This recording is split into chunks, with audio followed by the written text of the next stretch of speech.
हदीसों को मर्ज कर दिया गया अबू दाऊद में मेरे भाई। हेलो, दो हदीसों को अबू दाऊद में दो अलग अलग मौजूआत पर होने वाली हदीसों को मर्ज कर दिया गया। वही हदीस सही तरीके से सही बुखारी और सही मुस्लिम में है, तो ऑब्वियसली बात है मैं उसको इल्लत तो कहूंगा ही नहीं। सही मैं तो उसकी दलील दे रहा हूँ ना, अपने मन से तो नहीं कह रहा हूँ। मुफ्ती साहब वो तो बिल्कुल डिफरेंट है। वो तो एक देखें, अगर आप ये कहें कि हदीस निकालें, किस हदीस की बात हो रही है वो निकालें। ये हदीस माननी चाहिए, वो नहीं माननी चाहिए बुखारी। नहीं, मैं कहता हूँ दोनों अपनी जगह सामने। आपको पता है मुताबिकत भी होती है जब हदीसें क्या कहते हैं, रावी एक वाकया एक, मुताबिकत कर सकते रहता है। होल्ड ऑन, रावी एक वाकया एक, कॉन्सेप्ट कॉन्टेक्स्ट एक, और वाकया दो मान लें। क्यों माने भाई? इसमें आप वाकया दो कैसे कह सकते हैं? मेक एनी सेंस के रसूल अकरम सल्लल्लाहु अलैहि वसल्लम उन्हीं सहाबी से, अबू जर से, उसी सेटअप में दोनों साथ चले जा रहे हैं, एक सवारी के ऊपर सवार, अबू जर पीछे हैं, और बार बार ये पूछ रहे हैं आईना तगरीब हाजिर शम्स, ये सूरज कहाँ जा रहा है? पहले पूछ लिया, फिर दूसरी मरतबा पूछ लिया। इस तरह होता है? नहीं मुफ्ती साहब, मैं इसमें क्योंकि थोड़ा सा मैं आपको, अगर मैं ये हर मरतबा जवाब अलग, हदीस से मिला के भी बयान कर दिया, नहीं मुफ्ती साहब नहीं, दोनों हदीसों में मिला के भी बयान किया, फिर भी हदीस अपने हिसाब से अगर ग्रुप हो रहा होता तो ठीक थी, फिर आपने कहना था ठीक थी। क्यों? क्योंकि वो पानी में भी ग्रुप हो रहा है और उसके बाद वो अर्श पर सजदा कर रहा है। अच्छा, अब रुक जाइए, अब मैं आपको, ये तो आपने मेरे ऊपर लगा दिया इल्जाम, अब मैं आपको बताता हूँ मुहद्दिसीन के हवाले से कि उन्होंने इस हदीस को मुअल्लल कहा है या नहीं कहा है। रुक जाइए, किताब है और आपके हकम इब्न उतैबा, ये रावी मुदल्लिस है, और यहाँ वो मुदल्लिस रावी अन से रिवायत कर रहा है। अन, समझ में आया ये टर्म्स? मुझे पता है मुदल्लिस रावी अन से रिवायत करना, मुझे पता है जी। अच्छा, मुदल्लिस रावी जब अन से रिवायत करता है तो क्या होता है? तो क्या कहते हैं, अकॉर्डिंग टू वसूल हदीस आप उसको रिजेक्ट कर देते हैं, लेकिन हर दफा नहीं करते।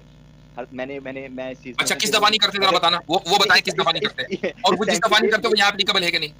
नहीं, इस टाइम पे मुझे क्या कहते हैं इतना डिटेल नहीं बता सकते। जैसे एक फिर आर्गुमेंट फ्रॉम इंदौर मामले में यहाँ जो हनफी है वो चेक करते हैं वो नहीं, किसने कह दिया हनफी शाफी का क्या मतलब है यहाँ पर? सीधी बात है कि मुदल्लिस का अनाना, जब मुदल्लिस अन से रिवायत करे वो काबिल कबूल नहीं है, ये तो मानते हैं ना?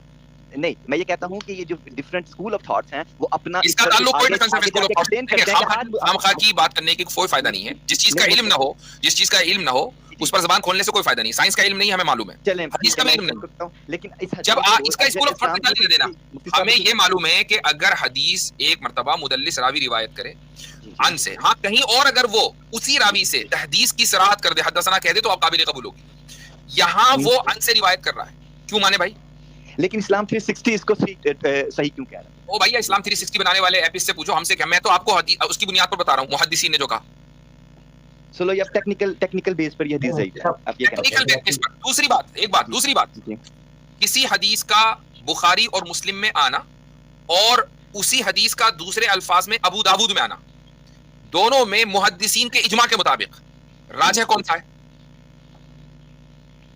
आप सही मुस्लिम और बुखारी वाली कहेंगे हम इसको प्रायोरिटी लेंगे, ऑब्वियसली बात है, राजह यही है। तीसरी बात जी, अबू दाऊद ने इस हदीस के ऊपर कोई कमेंट नहीं किया। इस हदीस को रिवायत करने के बाद अबू दाऊद ने कोई कमेंट नहीं किया। जिस हदीस पर अबू दाऊद कमेंट ना करें, आम तौर से वो हदीस अच्छा, और ये by the way Abu Dawood का जो दर्जा है इसमें हसन हदीस से ज्यादा है, तो वो हदीस हसन है। ठीक, बुखारी और मुस्लिम में जो रिवायत आती है वो सही है। सही और हसन में कौन राज है? ठीक है, सही जी, सही। अब अगर सही और हसन में तजाद हो जाए तो तदबीक करेंगे या तरजीह देंगे? सब इसमें तजाद ना हुआ। होल्ड ऑन, तजाद है ना। एक रिवायत में अबू जर से कहा जा रहा है रजी अल्लाह अन्हु से कि सूरज अर्श के नीचे जाके सजदा करता है, और दूसरी रिवायत में अबू जर से ये कहा जा रहा है कि सूरज गदले पानी में गुरूब होता है।